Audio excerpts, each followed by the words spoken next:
this video I will show you how to create a seamless video loop using rain footage. So I have a rain footage over here which we drag to the timeline. By holding Alt button I will drag and kind of intersect both of them with each other. Then let's move at the very beginning of the top footage.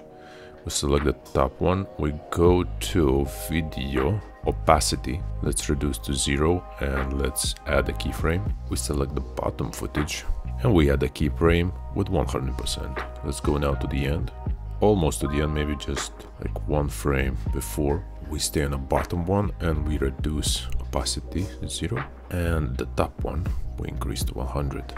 Now as you can see the transition is happening. Maybe duplicate one more time. We select this one. Let's add a keyframe.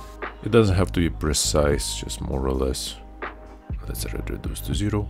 And now what we have to do in order to loop from the end to the beginning without any jump or cut, we have to split the first footage. We're pressing here, split, and then take the beginning of it and let's drag it all the way to the end.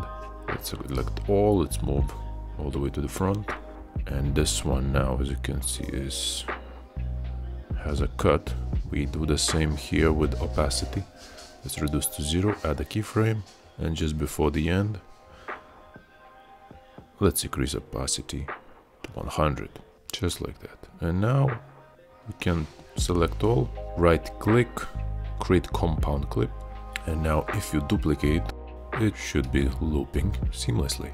Now make sure to set a blend mode to screen so you can see through the rain.